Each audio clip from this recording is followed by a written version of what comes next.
Urine refoulée parle de créativité avec leurs invités qui sont super bien. Puis elles sont pas peu fières de ça. Bonsoir!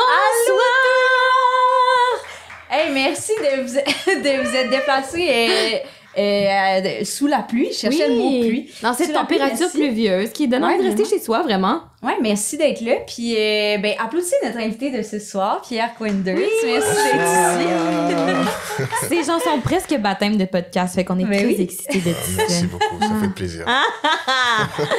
Malade. Ben là, avant de commencer, faisons nos commanditaires. Classique podcast. On va commencer avec notre commanditaire qui est là depuis le début. Oui. Eros et compagnie. Malade. Merci de nous aider. Merci, Eros et compagnie. Qu'est-ce qu'on a le droit aujourd'hui, Antara, avec Eros?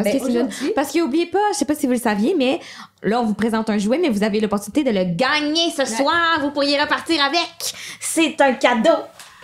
Si vous posez une question, on vous a mis là, des petits papiers là, sur votre table avec des crayons. Et si vous posez une question ce soir, vous courez la chance de repartir avec le jouet qui est... Absolument. C'est un bain japonais Love Bath. Wow! Intéressant. Il y a plein de trucs dedans. Je vais vous lire la carte. Ok, super. Love Bath vous permettra de vivre une expérience de bain des plus sensuelles en transformant l'eau du bain en gelée luxurieuse. Vous expérimentez le bain d'une toute nouvelle façon. Fait que pour les fans de Il pleut des hamburgers, tu sais, à un moment donné, ils sont dans une maison de jello, ça doit ressembler un peu à ça. T'as tellement le don de rendre des affaires sexy. Zéro sexy! Ils renouvelleront pas notre contrat si quand on parle de cul, t'es genre, il pleut des hamburgers! What the fuck? C'est un bon film, non? Oh my god, mais c'est vrai que c'est un bain de jello, par exemple, t'as raison. C'est ça, c'est comme une petite gelée un peu. Je l'ai jamais essayé, mais je l'ai vu passer sur les internets, puis genre, c'est legit, ça fait votre bain. Ouais. Mais il y a deux sacs, c'est-tu juste deux mais c'est gelées legit différentes? comment legit, qu'est-ce que tu veux dire? C'est legit, c'est exact. Legit, ça. C'est legit, ça. C'est du jello. Oui, il y a deux sacs, I guess, c'est les étapes du jello. 1, 2. C'est ok, il faut que tu mettes les deux en même temps. C'est de la science en plus! Fait que tout ça pour un bain? Je pense que oui. Aïe, fait que ça doit être vraiment une gelée. J'aimerais ça l'essayer, donc. Mais on vous l'a, fait que je peux pas l'essayer. Non, mais tu peux utiliser notre code QUEER15 pour t'en procurer un à la maison. Oh, j'y avais pas pensé. 15% de rabais si vous utilisez notre code promo QUEER15. Absolument, là, c'était comme du ASMR de moi qui remet des poches de jello dans le petit. Mais ça, est-ce qu'il est écrit une saveur, une odeur? Non, je pense que c'est l'odeur, c'est sexy. Ah, mais il est écrit fruit du dragon. Ah, ok, c'est chouette. Sexy comment? Fait que quelqu'un aura la chance de repartir avec un bain sexy ce soir. C'est pas fabuleux, pareil. Ben, pas le bain, là. Non, le bain, faut le prendre chez soi. Le bain, faut le prendre chez soi ou chez votre partenaire. Ouh, c'est vrai. Ouais. Ou dans un chalet, whatever. Là, vous faites vous amener ça en voyage. Dans il y a des eaux naturelles, là, des eaux de source. Comment on appelle ça? Les espèces de spas... Non, je pense pas, par exemple, tu peux amener ça au spa qui est pas chez toi, là. Oui, j'avais oublié la partie gelée. Ouais. Ben, je veux dire, si t'es audacieux, tu peux, mais je recommanderais pas. Non, ça pas. devrait être pas bon pour l'environnement. Non, je pense pas non plus. C'est pas une bonne promo, excusez. Absolument. Fait code QUEER15 si jamais vous voulez vous procurer le bain en jello sexy ou quoi que ce soit d'autre avec 15% de rabais.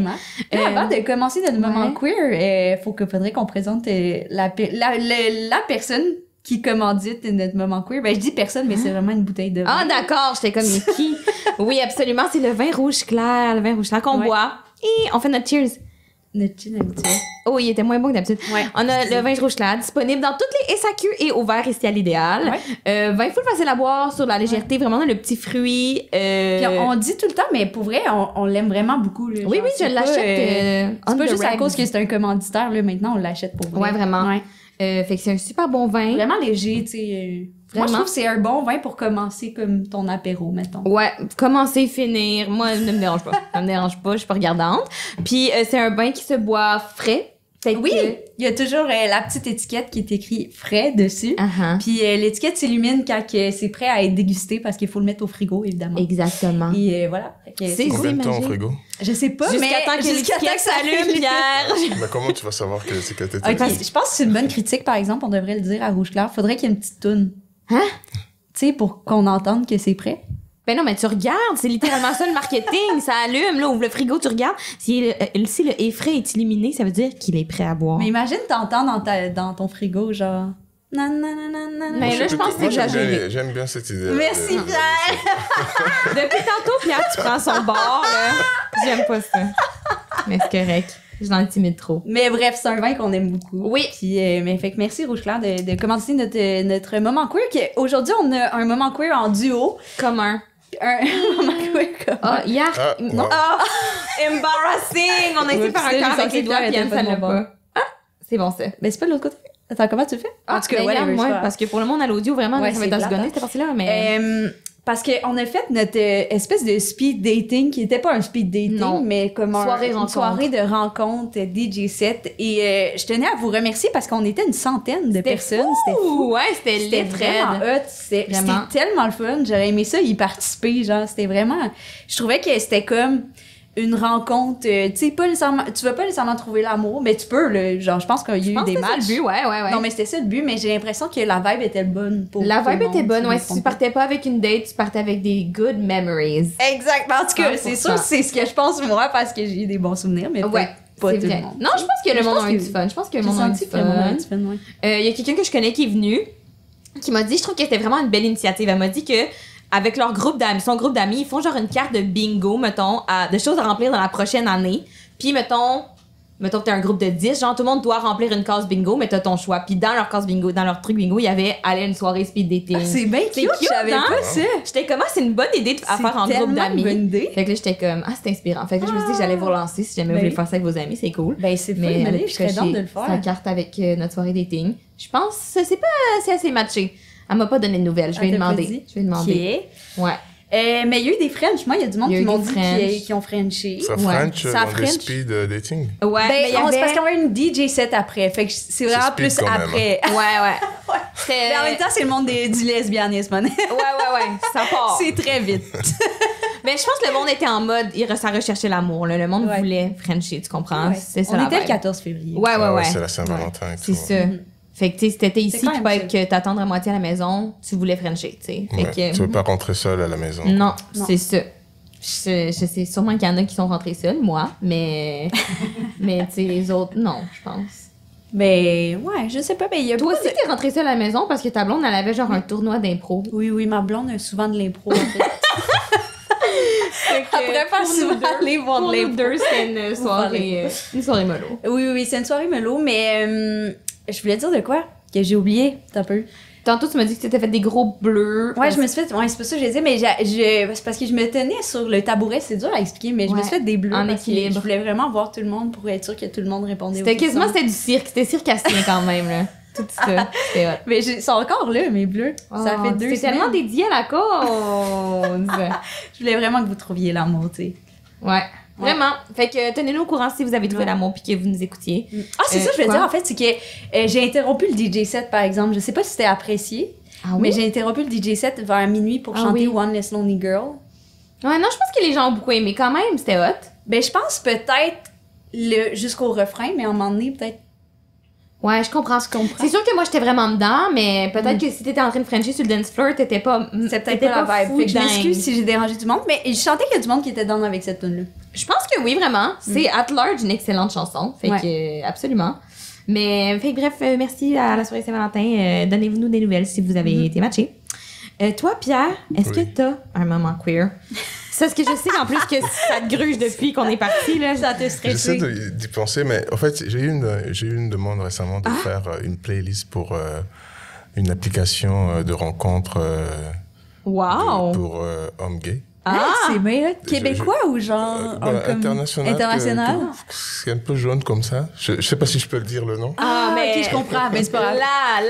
L'application, absolument. Et j'ai trouvé ça assez drôle parce que je suis même pas sur l'application en fait, mais ils m'ont demandé de faire une playlist pour eux sur Spotify et je trouve ça assez drôle. Donc, mais comment ça fonctionne? J'allais dire sûrement parce que je connais pas l'application, mais il y a une playlist qui joue quand tu swipes ou comment ça fonctionne? En fait, ils ont leur propre channel sur sur Spotify.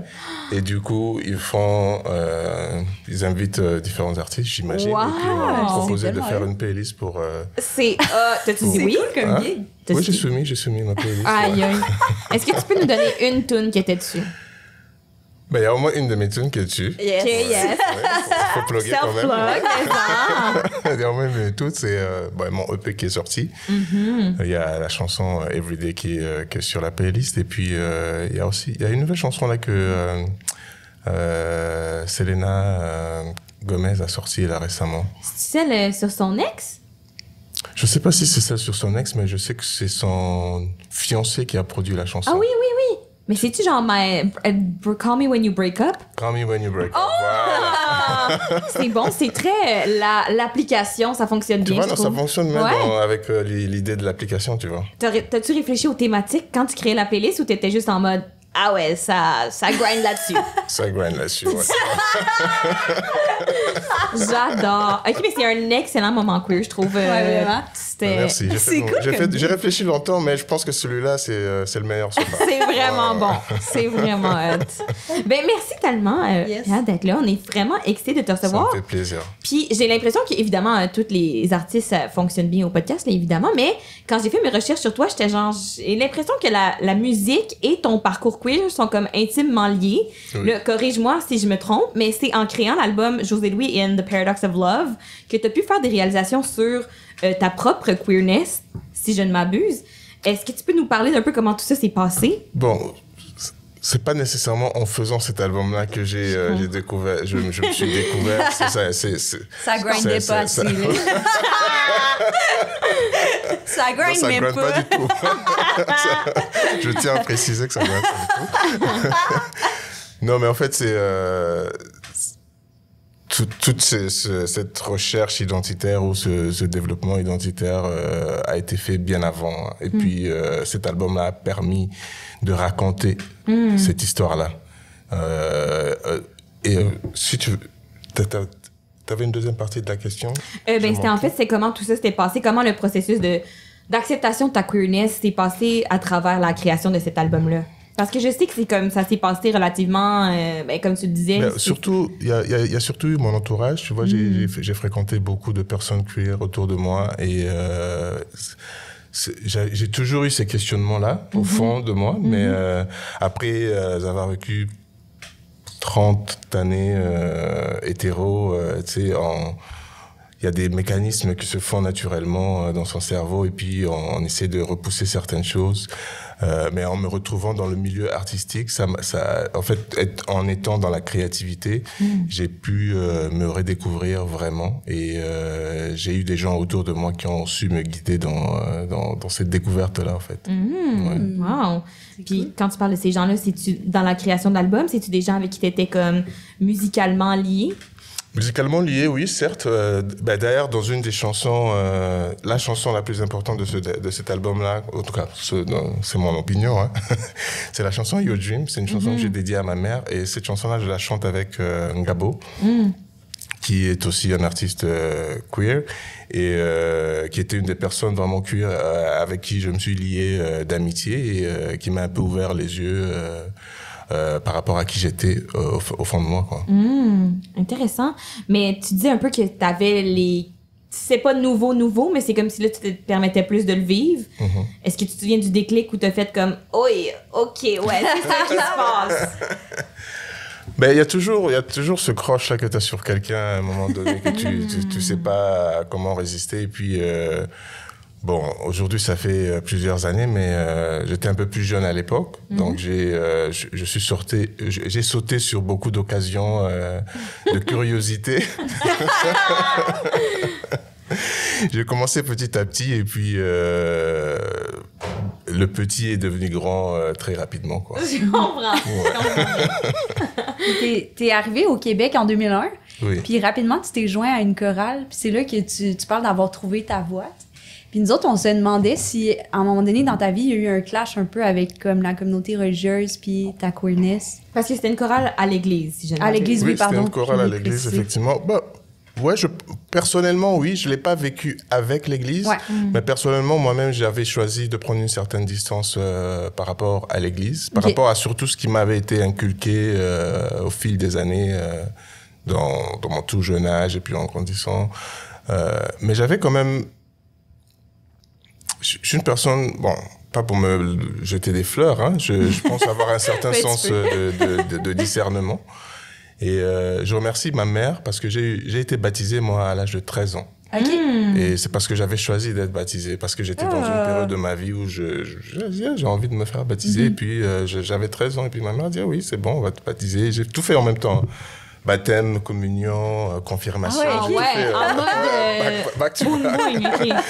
Back to back. Et j'ai vécu des choses dans l'église qui sont merveilleuses. C'est des souvenirs que je peux pas effacer. Aujourd'hui, j'y vais encore de temps en temps à l'église. Ouais. Mais j'ai eu quand même cette période-là où je me suis détaché parce que j'avais besoin d'apprendre sur moi et de pas apprendre sur moi en étant dans un milieu qui pourrait me juger d'une certaine manière, tu vois. Ouais, je comprends. Parce qu'est-ce que tu l'as senti, le jugement, à un certain moment? Qu'est-ce qui a fait que tu as pris ta distance, mettons? Ben, le jugement, je pense pas que j'ai nécessairement besoin de le sentir. Hein. Tu sais que le jugement, il est là. Parce que ça m'a déjà pris tout ce temps-là pour finalement faire mon coming out ou mon propre coming out d'abord avec moi-même. Hein. C'était avant de faire le coming out avec le reste du monde.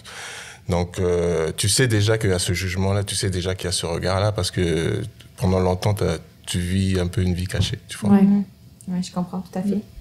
Puis justement, on a effleuré le sujet, mais tu as écrit la chanson Your Dream, entre autres pour rassurer ta mère par rapport à ton homosexualité, ou en tout cas. Est-ce que ça a fonctionné? Est-ce que tu sens que ça l'a rassuré? Comment tu as présenté ça? En fait, j'ai attendu que l'album sorte. Ah oui? Ouais. Ouais, j'ai pas voulu lui faire écouter avant du tout. J'étais un peu stressé. Bien qu'elle elle savait déjà. Ah oui, OK. Elle était déjà au courant de mon orientation et tout. Mais j'avais un peu peur de lui faire écouter cette chanson-là parce que c'était vraiment une chanson très vulnérable, tu vois. C'est une des premières chansons où je parle vraiment de moi, tu vois. Des fois, je parle de moi avec quelques histoires des autres que je mélange un peu pour faire comme un roman un peu, tu vois. Mais là, c'était un peu plus en mode autobiographique. C'est plus stressant.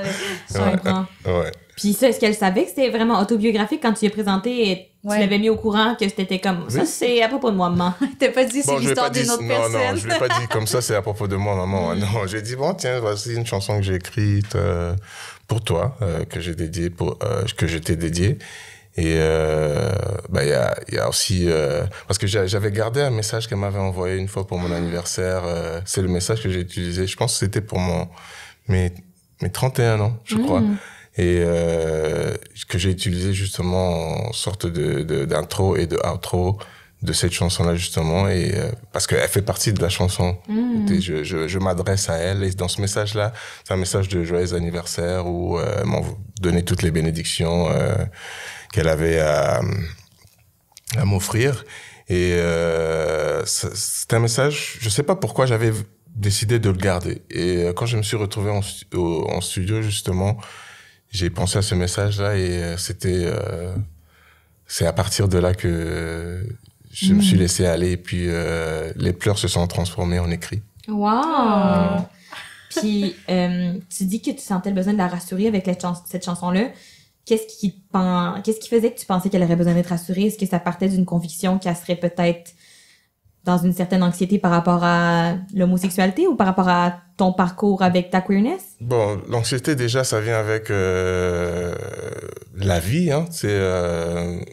Moi, je suis d'une famille d'immigrants. Donc, ma mère a immigré ici dans la quarantaine, au début quarantaine, comme ça. Et puis, moi, je l'ai suivi après. Donc, un parent, quand tu quittes ton pays pour aller ailleurs, c'est pour, avant tout, pour essayer de trouver une vie meilleure pour tes enfants. Et en l'occurrence, moi, qui est son seul fils, tu vois. Déjà, oui, il y a je dirais pas une pression, hein, mais il faut être assidu dans les études, tu vois, et je pense l'avoir été. Moi, j'ai fait mes études en comptabilité. Ah oui! Un petit 360 quand même. Ouais, quand même. Donc, c'est ça, j'ai fait mes études en comptabilité et après ma technique au cégep, j'ai travaillé un peu dans un cabinet comptable. Ensuite, j'ai commencé l'université et après, j'ai été collecteur d'impôts. Ouais. Wow! Ouais. T'aimes ça faire tes impôts en tant que travailleur autonome ou? Au début, je l'ai fait les premières années, mais je le fais plus. C'est trop, ok, oui, je comprends, t'engages ça quelqu'un. prend trop d'énergie. Je préfère mettre toute cette énergie-là en faisant de la musique. Je comprends. Fait que quand t'étais collecteur d'impôts, ta mère était comme, c'est bon, c'est parfait, il y a bien réussi. C'est parfait. Tu vois, il y a un avenir, tu vois. C'est quand même un emploi stable, tu vois. Absolument. Donc, il y a ça, mais après, quand tu décides de commencer à faire de la musique, il y a aussi ce stress d'abord. Aujourd'hui, il y a plus d'inquiétude. Hein. Ma mère, je sais qu'elle a toujours été fière de moi. C'est normal qu'elle ait ces inquiétudes-là. Mais cette chanson-là, quand on parle d'assurance, de ce désir de vouloir la rassurer, c'était pas nécessairement pas à 100% que par rapport à ma sexualité, mais aussi par rapport à mon métier qui est la musique. Je pense qu'aujourd'hui elle le voit par le fruit que ça porte, tout ça. Et c'est aussi grâce à elle, grâce à cette éducation-là qu'elle m'a inculqué. T'as-tu vécu le fait de choisir ce métier-là comme un coming out quasiment? Y avait-tu un petit stress? Répète ça, s'il te plaît. Ben, j'étais comme... parce que vu que de comment t'en parlais, j'étais comme, est-ce que tu l'as vécu un peu, le fait de dire, mettons ta famille, que tu t'en vas en musique, est-ce que tu le filais un peu comme un espèce de coming out? Y avait-tu comme un petit vertige ou... Ben, tu vois, ça, c'était un soft coming out. Ouais, c'est ça. Parce que j'ai gardé mon emploi pendant très longtemps, hein. J'ai fait les deux. Ah, pendant un bout, oui, je comprends. Pendant un bout, je faisais les deux. Il y a eu des moments où j'ai même eu 3 jobs. Je faisais, les impôts et, d'autres petites jobs comme ça, en plus de faire de la musique. Tout ça, évidemment, pour financer mon projet musical, tu vois. Ouais. Et, je pense que c'est cette dédication-là que j'avais par rapport à cette passion-là de la musique que j'avais a pu rassurer ma mère et le reste de ma famille, je pense. Ouais.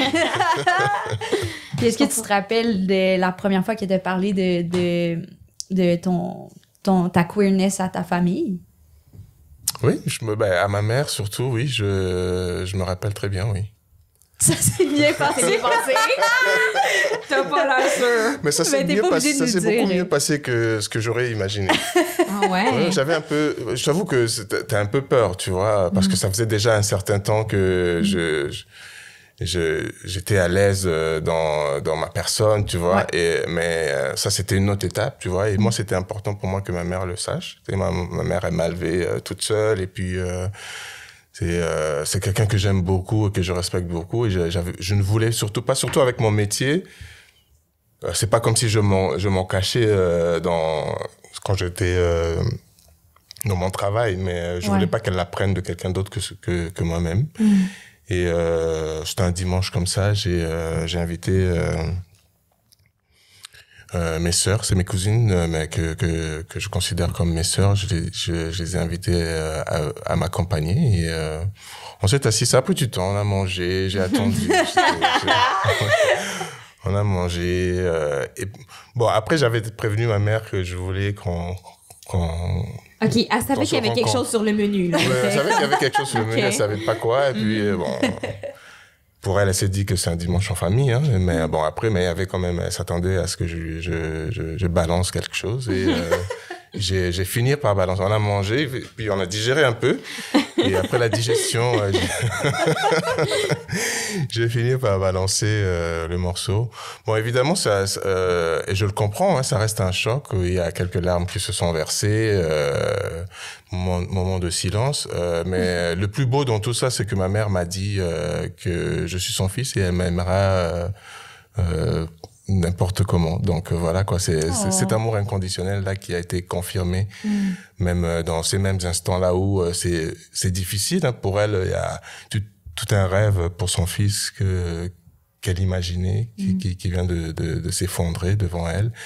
Mais en même temps, il y a aussi un nouveau rêve qui vient de naître et qui va être encore plus beau. Voilà. C'est vrai. Puis est-ce que tes sœurs / cousines étaient au courant, étaient là pour te supporter ou à la Elles étaient là pour me supporter. C'était support moral, tu vois, c'est toujours important. T'avais tes cheerleaders de près. Tout à fait. Je comprends. C'est vraiment cute. C'est une bonne affaire. Puis quand t'as fait ton coming out public, justement, avec l'album, j'imagine, tu dis que t'as pas hésité. J'ai lu ça en entrevue, j'ai pas hésité, mais j'ai dû combattre quelques démons avant de le faire. Puis je me suis demandé, moi, j'étais comme, j'en veux plus. C'est quoi les démons? Ah ouais, hein? Les démons, c'est soi-même. Hein. On veut pas trop parler de soi. Hein. Même en musique, c'est quand même un processus où on demande à l'artiste de s'ouvrir les veines sur le papier un peu quand même. Mais souvent, on raconte souvent les histoires des autres. C'est les autres veines. C'est les veines des autres. Pas pour dire qu'on n'arrive pas à s'identifier par rapport à toutes ces histoires-là qu'on raconte, mais souvent on raconte les histoires des autres, des expériences qu'on a vécues avec d'autres, ou une histoire que ma tante m'a racontée une fois, une expérience incroyable qui m'a tellement touché que je me suis mis dans la peau de cette personne. C'est un peu comme du acting, hein, tu vois, tu te mets un peu dans la peau. C'est comme si tu vivais cette expérience-là, mais en fait, c'est l'expérience de quelqu'un d'autre. Mais tout ça pour revenir à la question, je me suis un peu perdu là. Par rapport à tes démons, c'est moi qui étais comme... les démons, c'est soi-même, tu vois, t'hésites, tu dis, j'ai pas envie que tout le monde soit dans mes business, quoi, tu vois. Parce que je reste quand même une personne assez discrète. Je préfère garder mes affaires pour moi, mais ce projet-là, je pense que m'a permis de partager un peu, et je pense que il y a des jeunes, que ce soit québécois ou que ce soit surtout de la diaspora africaine, qui pourraient s'identifier à mon histoire, hein, pas textuellement, mais peuvent ressentir ce que j'ai pu ressentir durant mon parcours. Fait que ça, c'est ce qui t'a aidé à passer par-dessus les démons pour en parler. Je comprends. Tu parlais justement de cet album-là comme une thérapie pour toi. Puis on se demandait si, sans la musique, tu penses-tu que tu aurais fait ce cheminement-là personnel? Peut-être pas. Parce que moi, des fois, je me demande... Peut-être pas. Le stand-up, je parle beaucoup de moi, mettons. Puis je suis comme... Je sais pas si j'aurais fait autant de cheminement. Ou en tout cas, il aurait été différent, je pense, si j'étais pas dans le stand-up ou même les arts, je pense, en général. Fait que c'est pour ça que je me demandais pour toi, c'était... Ouais, peut-être pas, parce que ça te permet de t'exprimer d'une autre manière, et puis c'est un peu une sorte de miroir. Hein. Après, tu réécoutes ces chansons-là, tu te relis, tu réfléchis à ce que tu dis, et t'as envie que que les gens ressentent vraiment ce que tu ressens. Et je pense que la musique a vraiment une grande partie dans mon histoire. Ouais. C'est cool. En entrevue, justement, t'as déjà dit que pour toi, en musique, le contexte de la vie, de l'amour va au-delà de son sexe ou son orientation sexuelle. Je pense que je comprends, mais pas tout à fait. Fait que j'aimerais savoir qu'est-ce que toi, tu voulais dire par ça, parce que ça a l'air vraiment smart et inspirant. Un peu de... Ah, ben oui. Bien sûr! En fait, la bouteille est derrière toi. Un peu de rouge clair. Bien joué. Disponible dans toutes les sacs. Ah oui, hein? Comment ça s'appelle? Rouge clair. Rouge clair. C'est très clair. Oui, c'est très clair. Cheers. Cheers! Ah, ça, c'est un bon. Oui, est-ce que tu aimerais que je te requote? S'il te plaît. Absolument. Le contexte de la vie et de l'amour va au-delà de son sexe ou orientation sexuelle. Qu'est-ce que tu voulais dire par là? Ouf. D'abord, dans quel contexte que j'ai dit ça, tu vois? C'était dans une entrevue avec Fugue. Ah ouais, j'ai dit ça. Hein. Ouais, je trouvais que ça avait de l'air vraiment inspirant, mais j'étais comme, c'est-tu moi qui est trop sotte pour comprendre? Mais je pense que tout être humain a le droit d'aimer qui veut, tu vois. Je pense que c'était un peu dans ce sens-là que je voulais m'exprimer. Et moi, je pense qu'il y a une beauté dans la capacité d'aimer l'être humain pour ce qu'il est, pas pour l'apparence, en fait, tu vois. Je comprends. Ouais. C'est vrai que c'est smart, j'avais raison de te pousser dans ta tête. Je suis contente d'avoir fait. Je suis vraiment contente. Est-ce que depuis ton coming out, est-ce que ça a changé ta manière de faire de la musique ou pas du tout? Pas du tout, parce que dans ma musique, j'ai toujours été... moi, je chante principalement dans beaucoup de langues du Congo, principalement le Lingala, le Chiluba, un peu du Swahili, un peu de Kikongo et tout ça, mais un peu de français, anglais, bien sûr. Et dans mon background musical, ce qui est la rumba congolaise, il n'y a pas vraiment de... Quand tu es chanteur, tu peux te mettre dans la peau d'une femme et chanter pour un homme. Okay. Et puis c'est vice-versa. Il n'y a pas de genre. Il y a beaucoup de chanteurs hommes hétéros qui ont des chansons qui qui chante un autre homme. Ouais. Ah. Mais c'est pas nécessairement sexuel. Et la plupart des personnes qui aiment ça sont autant des hommes que des femmes. Donc moi j'ai toujours trouvé une beauté dans cette capacité-là de pouvoir chanter autant pour la femme que pour l'homme ou pour c'est une belle liberté. Qui que ce soit, tu vois. Ouais. C'est cool. Sans que ce soit étiqueté sur... Donc c'est pour ça que pour moi dans ma musique ça reste un peu, tu vois, ça reste un peu fluide, quoi, tu vois. C'est autant tu peux être hétéro ou queer et puis apprécier ma musique autant que qui que ce soit, quoi. Absolument. On vient juste d'en parler, mais justement, ta musique mélange les styles, mais aussi les langues, plusieurs. Est-ce que ça a toujours fait partie de ton processus artistique d'intégrer plusieurs influences pour en faire quelque chose de cohérent, mais aussi de personnel? Ben, je dirais que c'est depuis mes débuts, certes, mais j'ai eu un petit moment là quand j'ai voulu essayer un peu ça. Ah ouais? Pardon. C'est le rouge clair. Non, c'est le rouge clair. Hein. Oui. c'est pas une bonne pub. Ça. Non, mais ça va. Non, c'est très doux. Merci, tu te rattrapes. Merci. En fait, j'ai eu un petit moment à mes débuts où j'ai... évidemment, j'étais un fan de R&B. Hein. Quand j'ai commencé, moi, à faire la musique, c'était 2010, comme ça. 2011, 12, je dirais.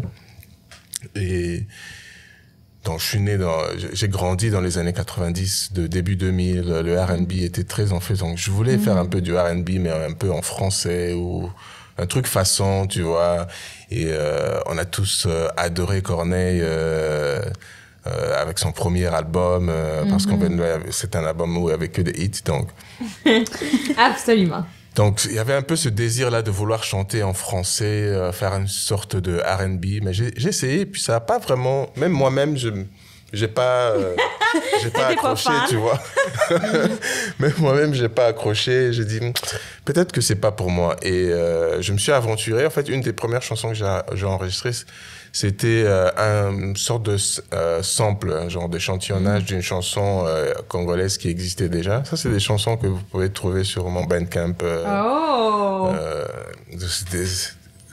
Ça date, hein. 2011-2012. Ça date ou sur mon SoundCloud. Il faut vraiment aller chercher très loin.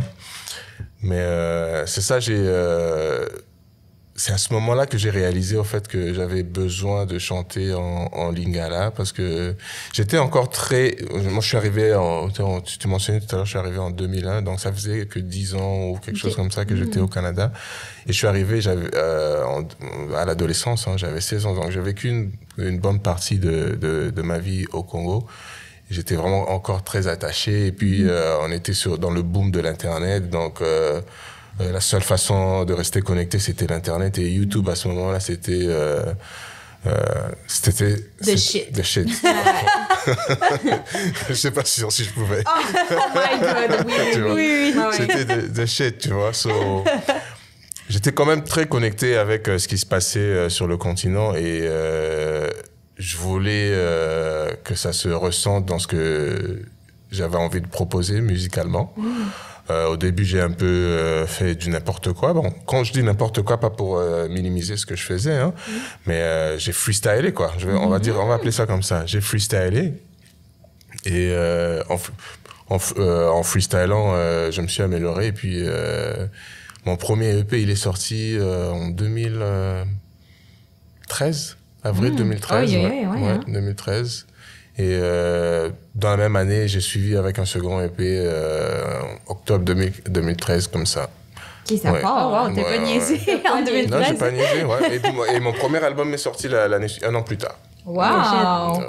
Mais le Québec m'a aimé tout de suite, alors ça a permis que je puisse sortir de la musique. Oui, donc c'est ça. C'était un accueil très chaleureux. Et puis, bon, moi j'ai voulu essayer, hein, parce que je travaillais, tu vois, je me suis dit, c'est le fun, j'aime ça peut être un side truc, tu vois.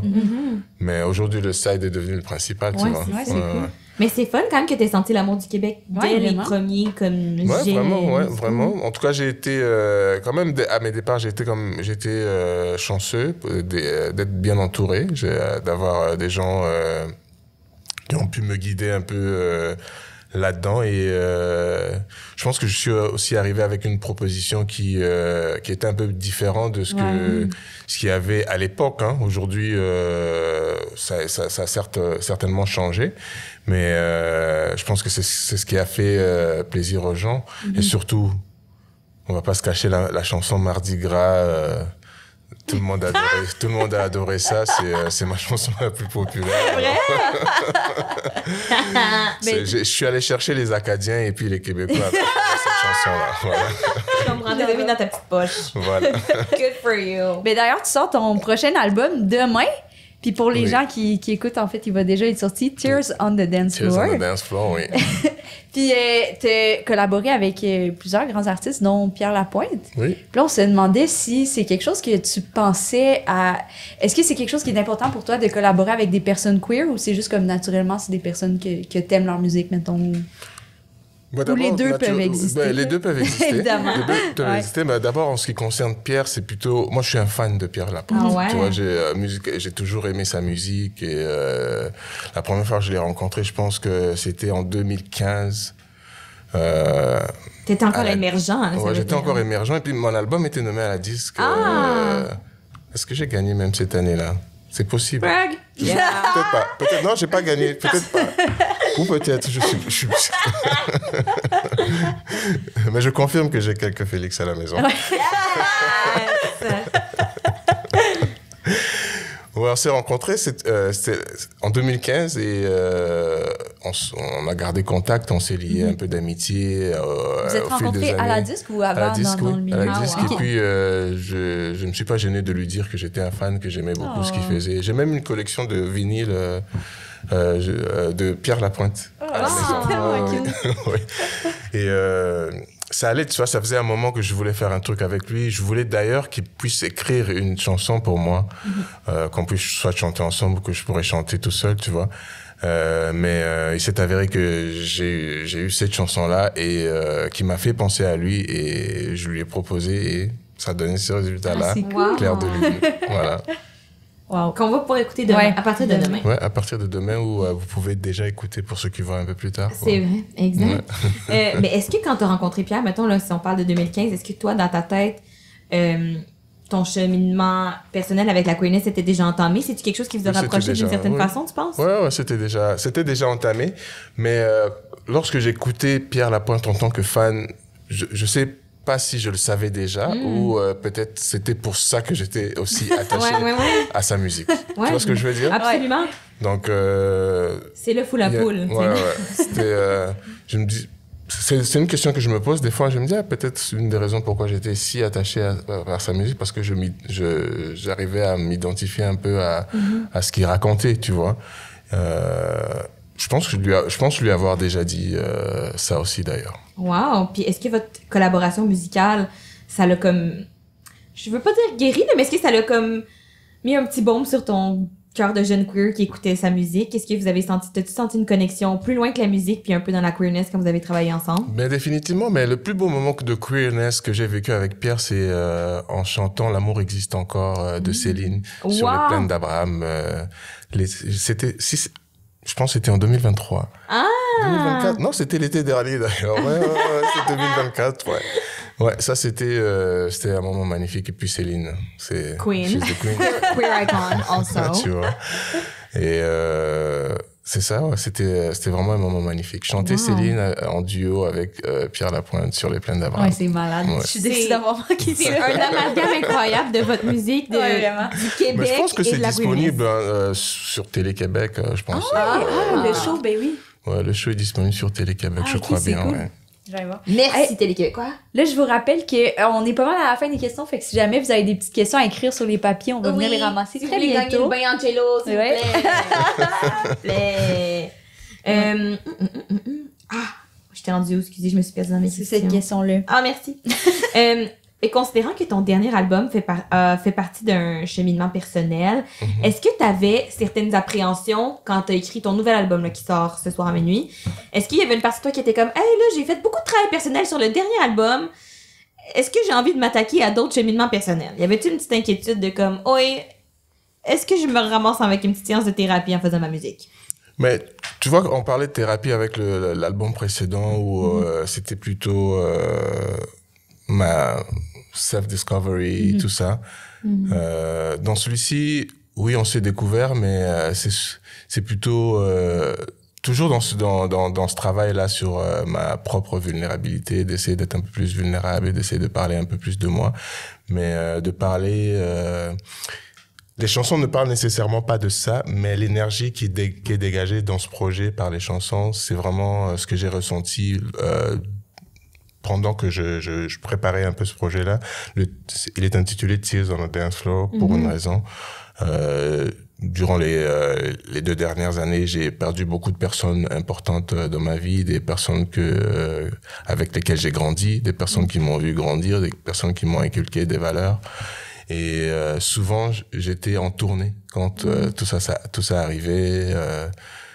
Je pouvais pas nécessairement être avec ma famille pour partager ces moments-là. Et le seul lieu où je pouvais vivre un peu ma peine d'une autre manière, c'était sur scène ou devant mon DJ booth, en train de mixer des chansons. Des fois, les larmes coulaient derrière les lunettes de soleil. Ça cache beaucoup de choses, hein. Tu vois, des fois les larmes coulaient, mais en même temps, même si c'était des larmes de tristesse, c'était aussi des larmes de joie parce que tu repenses à tous ces souvenirs-là que tu as partagés avec tous ces gens-là. Je disais au début qu'avec ma famille, on est une famille vraiment très musicale. Et souvent, quand on se retrouve en famille, il y a toujours de la musique et on est des gens qui aiment danser et ça danse beaucoup. Et je pense que ce projet Tears on the Dance Floor est un peu un hommage pour le dance floor, mais surtout hommage à ma famille qui aime tant le dance floor, justement. C'est tellement cute. Wow. Puis tu veux-tu nous parler un peu plus de cet album-là? Genre, c'était quoi ton moteur créatif? C'est quoi l'angle de cet album-là? C'est quoi qui a été le plus fier? Ben c'est l'angle, je dirais, c'est plus mon côté de DJ, hein. Ouais, c'est plus mon côté de DJ, surtout avec les collaborateurs avec qui j'ai collaboré. La plupart, c'est des gens que j'ai rencontrés en étant DJ à travers mon collectif Moonshine, en parlant de Poté. Poté, on s'est rencontrés pour la première fois à Paris, où il a mixé pour une de nos soirées, une de nos premières Moonshine à Paris d'ailleurs. Pardon. On a Vanny Fox, Negu, qui sont des jeunes artistes d'origine de Lisbonne, mais maintenant basés à Paris, qui sont dans la Batida, qui est un genre un peu underground qui tire ses origines du Kuduro, qui vient de l'Angola et tout ça. Tout ça, c'est dans le monde du DJing, hein. Il y a Dogs Art aussi, qui est aussi un autre Parisien, qui d'autres... Gafachi, qui est un producer du Ghana, qui est maintenant basé au Canada, je crois. Je sais pas si j'ai le droit de le dire. Mais ouais, qui est maintenant basé au Canada. Et qui d'autre? Il y a Pony qui est MC, aussi chanteur. Pony qui a été un peu le master de cérémonie de plusieurs soirées Moonshine, mais de plusieurs autres soirées dans la ville de Montréal. C'est quelqu'un qui est très connu dans la scène underground et puis dans la scène un peu de la musique house aussi. C'était important pour moi de lui donner un peu une partie de ma plateforme pour pouvoir shiner. Ah, c'est hot! Wow, j'ai vraiment écouté. Puis on parle un peu, on en a parlé avant d'entrer en nombre, mais Moonshine, qui est un collectif de rave, je sais pas si je le définirais comme ça. Bon, nous on aime bien dire ça, on est une organisation politique un peu, hein. Mais on n'est pas dans la politique. On n'est pas dans la politique, mais Moonshine au départ a été créé par manque, hein. Je parlais des soirées à l'époque, je parlais de mon amour du R&B. À l'âge adulte, on a essayé de sortir, hein, mes amis et moi, mais c'était un peu difficile, habillé comme je suis habillé, de rentrer dans certains lieux. C'est vrai, genre c'était classe, genre ils voulaient des trucs comme une chemise, quoi. Ouais, ils voulaient des trucs comme des chemises ou des mocassins, ou une peau un peu plus claire aussi. Ah, ok, ouais, je vois le genre. Tu vois, et cause de ça, mes amis et moi, on s'est retrouvés à faire des soirées chez nous. On se retrouvait à faire des soirées dans nos cuisines. Souvent, moi, j'ai habité un peu à Laval et on avait un sous-sol. Et à l'époque, on faisait souvent des soirées dans mon sous-sol. Ah ouais. Jusqu'à ce qu'à un moment, quand j'ai commencé justement à faire de la musique pour un peu financer ma première tournée européenne et d'autres projets justement, moi et mon meilleur ami qui est aussi mon manager, Hervé Coltan, on a décidé de partir à la soirée Moonshine pour ce besoin-là, parce qu'il y a beaucoup de nos amis qui nous disaient vous devez faire une soirée et tout ça, parce que la cuisine commençait à devenir un peu trop petite, un peu restreinte. Et on s'est dit bon, pourquoi pas, on va tenter ça. Et tout de suite, ça a pogné, on a senti que le besoin était là. Au départ, c'était pour 1 ou 2 soirées, mais aujourd'hui, ça fait plus de 10 ans là qu'on fait ça. On a fêté nos 10 ans en décembre 2024. Ça, c'est vraiment hot. Puis justement, est-ce qu'il y a toujours eu l'envie d'en faire un espace queer-friendly? Est-ce que c'était à l'ADN de la soirée à la base? Ah oui, pour nous, dès le départ, c'était important que tout le monde soit là, bienvenu, même personne non binaire. Hein, donc, tout le monde, c'était important pour nous parce que déjà, venant d'une communauté discriminée, c'est difficile d'arriver à faire une soirée où tu discrimines. Tu discrimines d'autres communautés, tu vois. C'est un peu compliqué. C'est un peu compliqué, c'est un peu immoral, je dirais, tu vois. Donc, c'était important pour nous que tout le monde se sente à l'aise. Et puis, le dancehall, moi, je pense que c'est l'endroit qui unit les gens le plus dans le monde entier, tu vois. C'est l'endroit où, peu importe qui tu es, tu te déchaînes, tu te laisses aller, tu t'en fous de tout. Wow, tu me donnes envie d'aller clubber. C'est la première fois que j'ai envie de ça. Mais moi, je dis que l'amour ne meurt jamais sur le dance floor, tu vois. Et je pense que c'est vraiment là où on trouve l'amour. Et parce que j'ai vu des gens s'embrasser, pas pour dire que c'est une orgie, hein, c'est pas ça que je suis en train de dire. Mais parce que ils ont senti vraiment cette énergie-là d'amour qu'il y a autour d'eux. J'ai vu des gens se prendre dans les mains, j'ai vu des gens pleurer. Oui, c'est fou, tu hein? vois, c'est tout ça sur le dance floor, tu vois. Ça a une énergie incroyable. Et imagine durant la pleine lune, parce que Moonshine, c'est tous les samedis après la pleine lune. Wow! Voilà. Dreamy. Moi-même, si je peux m'en aller d'une anecdote personnelle, je suis allée à un rave en République tchèque récemment pendant le temps des fêtes. Puis moi, je suis super lesbienne. Là. Moi, pas down de frencher des gars tant que ça. Mais il y avait un ami à mes amis qui était un danseur de ballet professionnel, un grand gars magnifique. Puis je me suis dit, hey, je le frencherais. Puis pour moi, ça veut pas rien dire. Puis ça, je sais que c'était l'énergie du dance floor. Parce que je l'avais vu la soirée avant, puis j'avais pas le goût de le frencher. Mais sur le dance floor, j'étais comme, I could. Fait que c'est l'énergie du dance floor. Tu vois, c'est pour ça que le dance floor a souffert pendant la pandémie un peu, tu vois. On est toujours un peu les premiers à subir ça, le dance floor. Et pourtant, les gens, je pense que d'une manière, durant la pandémie, auraient eu besoin de ces dance floors. Mais grâce à la technologie, certaines personnes ont pu créer des dance floors chez eux à la maison. Ouais, tu vois. des dance floors virtuels. L'amour se ressentait moins, peut-être? C'était un peu, tu vois, mais on a toujours besoin de cette chaleur-là, humaine. Tu vois, elle est pas nécessairement obligée d'être à côté. Des fois, elle est un peu trop proche. Mais c'est toujours bien de se retrouver parmi d'autres humains et célébrer la vie. Est-ce que tu dirais que c'est sur le dance floor que tu as ressenti ta queerness pour la première fois ou de façon la plus comme flagrante? Définitivement, oui. Ouais. Ça m'arrive de twerker de temps en temps. Excellent. Ben là, peut-être que tu veux-tu poser une dernière question pendant qu'il veut ramasser vos questions? Ouais. OK, là, je passe tout le monde. Écrivez les questions. D'ailleurs, si vous voulez, vous pouvez mettre vos questions dans le petit bol Ikea là, à gauche. Le petit bol jaune beige.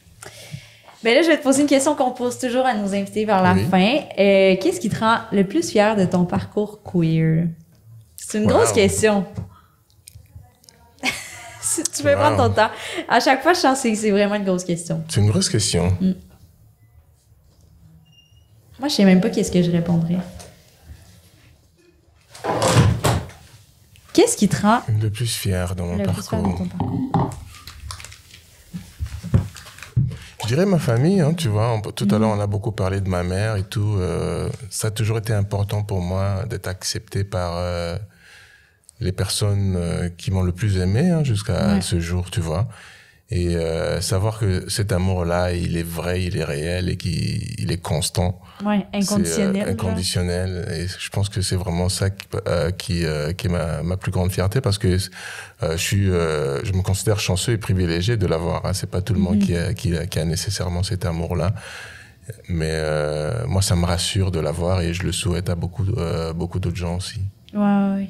C'est tellement cute. C'est la première fois qu'on nous répond ça, la famille. C'est vrai. C'est vraiment touchant, je trouve. Ok, Anne, tu veux poser une question? Oui, je vais bien en premier. Pour vos questions. Alors, c'est bien ça. À part la chanson dédiée à ta maman, quelle autre chanson que tu accordes le plus / beaucoup d'importance? Wow! En fait, j'ai écrit une chanson récemment qui n'est pas encore sortie. Je sais pas si ça compte. 100%, on va l'écouter. Non. Ben, sortir ton album bientôt?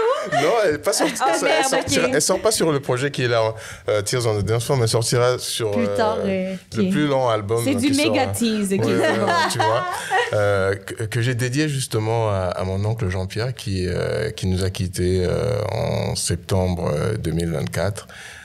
Qui, je crois, qui a certes été la figure paternelle la plus constante dans ma vie.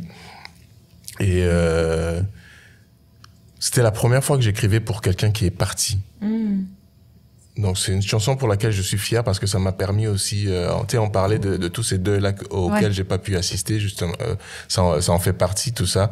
Ouais. Et écrire cette chanson-là, c'était un peu pour moi faire une façon de faire le deuil, hein, d'exprimer ma peine, mais aussi de rendre hommage en même temps. Ouais. Voilà. Mais soyez patient, ça devrait pas tarder.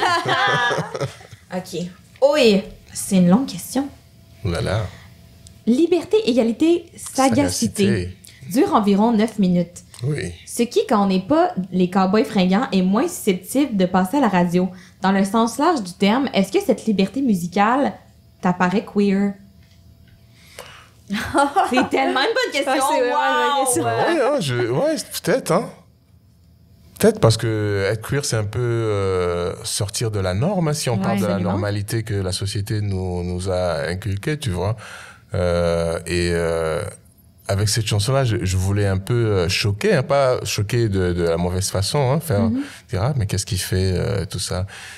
C'était important pour moi parce que ça aussi, ça vient d'une façon de faire au Congo, dans la musique, dans la rumba congolaise. Généralement, il y a dans chaque artiste, quand il sort un album, il y a la toute première chanson qui est appelée la chanson générique, qui souvent dure plus longtemps, et c'est une chanson que de danse. Donc c'est chorégraphie après chorégraphie, mouvement de danse, pas de cri de danse après cri de danse. Ça peut durer 15-20 minutes. Et c'est un peu un hommage à ça. Du côté de ma culture congolaise, mais aussi juste pour permettre aux gens de rentrer dedans tranquillement, tu vois. Et cette chanson-là, c'est une chanson très familière avec le dance floor aussi, hein, tu vois. Je voulais que les gens se sentent comme s'ils étaient sur un dance floor, et puis après, sit down and enjoy the ride, you know. Wow, c'est vraiment cool. Ouais. J'adore. Tu t'en obligé? Ah ouais, c'est moi. Ouais. Ok. Let's go. Quels ont été les défis rencontrés dans ta carrière? By the way, j'adore le groove. Oups. Oh, on a mal écrit. Le groove de ta... Wow, il vous a shade. Le groove de ta voix. Ah, merci beaucoup. Beaucoup de gens disent qu'ils aiment ma voix. Hein. Sincèrement, merci beaucoup, ça me fait plaisir. J'imagine que vous parlez de ma voix parlée ou... Je ne sais pas qui a posé cette question. Mais ouais, ça me fait... En tout cas, merci pour le compliment. Les défis rencontrés dans ma carrière, waouh. Les défis, il y en a encore, hein. Donc, aujourd'hui, dire les défis rencontrés, ouais, au départ, il y a beaucoup de portes qui se ferment. Mais il y en a toujours d'autres qui s'ouvrent ou il y a toujours une fenêtre qui reste ouverte, tu vois.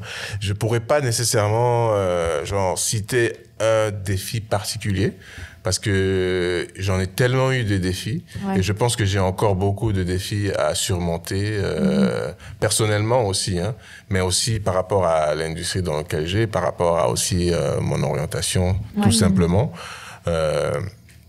Mais moi, tout ce que je pourrais dire par rapport au défi, c'est pas quelque chose qui me fait peur.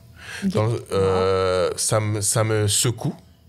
Certes, tu vois, quand il y a un défi qui arrive, ça te secoue, tu te dis, qu'est-ce que je vais faire? Mais je garde toujours un petit peu de positivité pour me dire que je vais trouver une solution et puis je vais m'en sortir. Voilà. Inspirant. C'est vraiment inspirant. Faudrait que je me dise ça quand je vais en thérapie. Vas-y, Anne. OK. Où trouves-tu ton inspiration? Mon inspiration, déjà, elle est partout, hein. Elle est ici, vous m'inspirez. Oh my God! Stop! Mais oui, c'est inspirant de voir ce que vous êtes capable de faire et tout ça. Mais c'est inspirant aussi de voir mes amis autour de moi réussir. C'est inspirant de voir ma mère heureuse. C'est inspirant de voir ma famille heureuse, de voir mon partenaire heureux. Tu vois, toutes ces choses-là, ça m'inspire et j'ai envie de parler de ça. Je pense que dans les prochains projets, je parlerai un peu plus de ça probablement. Mais tout ce qui m'entoure et tout ce qui fait ma vie de tous les jours m'inspire et j'essaie de raconter ça du mieux que je peux. Inspirant. Ouais. Est-ce que ça t'inspire quand que ce monde-là est triste aussi? Bien sûr, bien sûr. Bien sûr. Autant que moi, je suis inspiré dans ma propre tristesse, hein, mais la tristesse des autres m'inspire aussi. Hein. Bon, ça sonne un peu mal dire ça comme ça. On dirait que ça peut sonner comme si je monétise sur la tristesse des autres. Hein. Non, c'est vraiment pas le cas. C'est vraiment pas le cas, mais je pense que quand on est touché par les autres, quand on est touché par l'expérience qu'une autre personne vit, ça peut nous inspirer, ça peut nous permettre d'évoluer aussi personnellement, aussi, parce que on n'a pas nécessairement besoin de vivre quelque chose pour pouvoir évoluer dans la vie. Ouais. Donc, une personne autour de nous peut vivre quelque chose qui nous permet, nous, d'évoluer dans notre vie. Et je pense que ça répondrait un peu à ce que tu dis, tu vois. Ouais, à ta question, en fait. Vraiment. Absolument. OK. Quelle est ta plus belle rencontre dans ce milieu de la musique? Sauf Pierre Lapointe. Wow.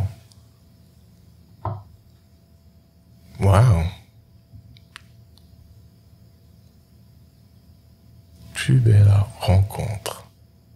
J'ai rencontré beaucoup de gens, quand même. Je comprends. Ouais, j'ai rencontré beaucoup de gens. Ils te mettent sur le spot.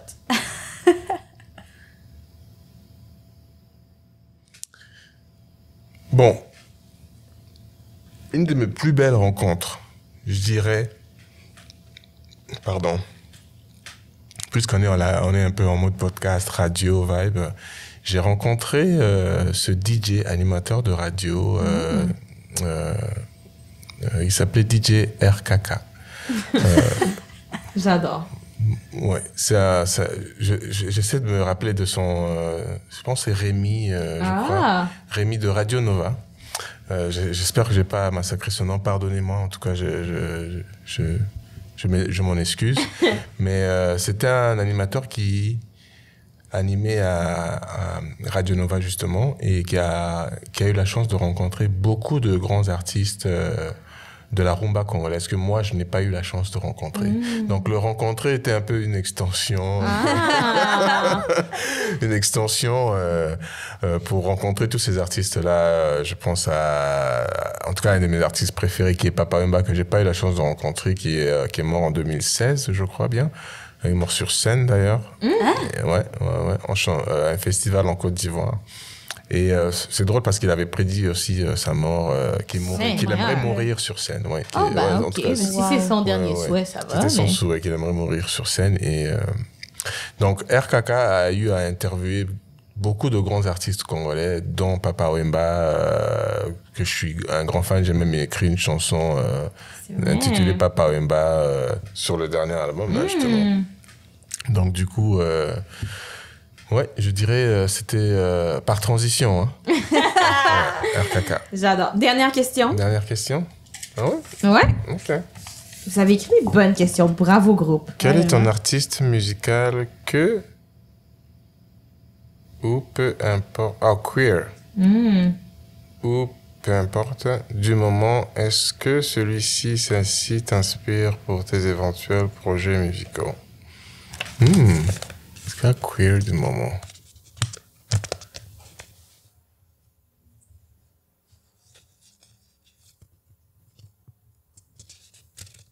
C'est une bonne question. Une bonne question. Toi, Anissa, t'en as-tu un? Ben là, présentement, j'écoute Doechii pas mal. Ça me met dans une bonne vibe. J'allais dire Doechii aussi, mais en même temps, pas vraiment, en fait. non, mais no offense à Doechii, tu vois. No offense à Doechii, mais pas vraiment parce que j'ai pas vraiment écouté de cette manière-là. Mais je dirais... Toi, c'est qui que t'écoutes cette Toi, c'est qui, Florence? Vas-y. En ce moment que j'écoute... Je sais pas, je dis tout le temps Chappell Roan, mais comme Chappell Roan, je la trouve vraiment inspirante. Qui j'écoute récemment de c'est parce qu'il y a une sous-question d'inspiration mais aussi. Est-ce que l'artiste doit être queer aussi dans la vie ou pas du tout ou c'est queer icon kind of vibe? Je pense que ça peut être tout. Ouais. Tout ça. Toute réponse. Ouais. Ça se passe, ça va derrière. Ouais, c'est party, hein? Ouais. OK. C'est dur, hein? C'est dur parce que j'ai pas envie de nommer une personne. Après, tu vois, j'écoute tellement de choses, tu vois. Je comprends. T'aurais peur que cette personne tombe sur notre podcast, ma foi, ravageur et très populaire à travers le monde. Non, pas comme ça. Qu'est-ce que je pourrais dire? Bon, je dirais plutôt dans les queer icons. Ok, vas-y. Vous me permettez? Oui, absolument. Ouais, je dirais Beyoncé. J'adore! C'est vraiment un Son bon. album country? C'est pas mon préféré. Ok. Moi, je suis un fan qui est souvent très critique des artistes que j'aime, tu vois. J'ai aimé l'album. Ouais. J'ai préféré Renaissance, l'acte 1. Mais il y a beaucoup de chansons quand même dans l'album country que j'aime bien. Il y a Sweet Honey Walking que j'aime bien. Il y a Yaya, c'est ma chanson préférée, je pense. Bodyguard, Levi's Jeans aussi, c'est mignon, tu vois. C'est mignon. Mais après, à un moment donné, j'ai trouvé l'album un peu long pour moi. Mais j'ai beaucoup aimé son interprétation de Jolene. Ah oui, c'est bon. J'ai beaucoup aimé. Vraiment.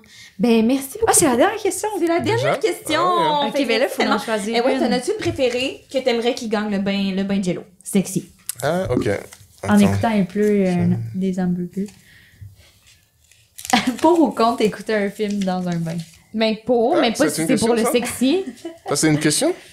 Ah, ben ça, c'est ma question en attendant. Ouais, c'est juste pour occuper le temps pendant que tu choisis un vainqueur. Inquiète-toi pas avec ça. On fait juste Moi, je dis, on remet tout à l'intérieur et je pige et puis cette question. Mais c'est vrai que c'était honnêtement toutes des bonnes questions. C'était vraiment des bonnes questions. Merci beaucoup. Merci d'être venu. Vraiment. Faut brasser, hein. Oh. J'aime. Tu prends vraiment ça au sérieux au niveau de la pige. Attends. Ah!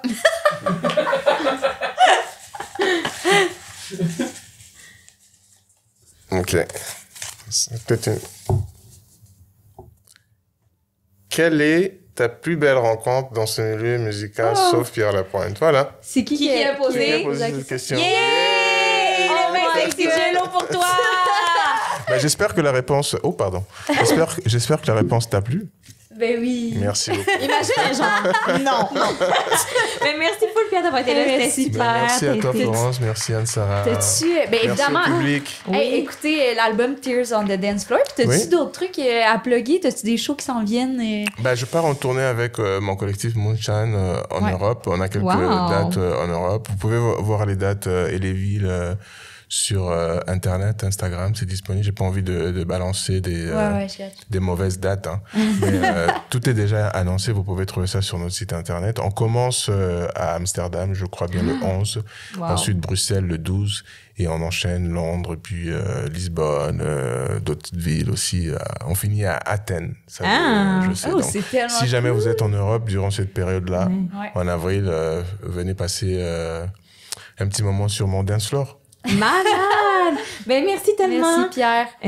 Puis, ben, nous autres, pour notre part, ben, vous pouvez toujours venir voir les lives à l'Idéal. Oui. Puis sinon, ben, moi, j'ai le Women's Clinic Show le 24 mai à Montréal, au Cabaret Lion d'Or. Fait que c'est ça, si ça vous tente de venir. Ça va être vite. Ouais, ça va être cool quand même. Puis sinon, tu fais du théâtre, tu veux qu'on en parle ou non? Ça va peut-être être passé. Ben, je vais en parler. Je sais pas si ça va être passé quand on va sortir l'épisode. Non, il va rester des dates, je pense. OK. Oui, c'est une pièce qui s'appelle Pleurs et c'est... Et tu joues dedans? Puis dans le fond, c'est une comédie dans un complexe funéraire. C'est vraiment un show à sketch, dans le fond. Voilà, vous pouvez venir le voir. C'est du 18... Ah, ben là, je veux pas balancer des mauvaises dates. C'est en mars, oui, c'est de la mi-mars jusqu'à la mi-mars, début avril. Fait que c'est ça. À l'espace libre. Ouais. Voilà. Merci tout le monde. Merci tout le monde. Bisous. Si vous restez pour le prochain, c'est correct. Vous pouvez rester à votre table.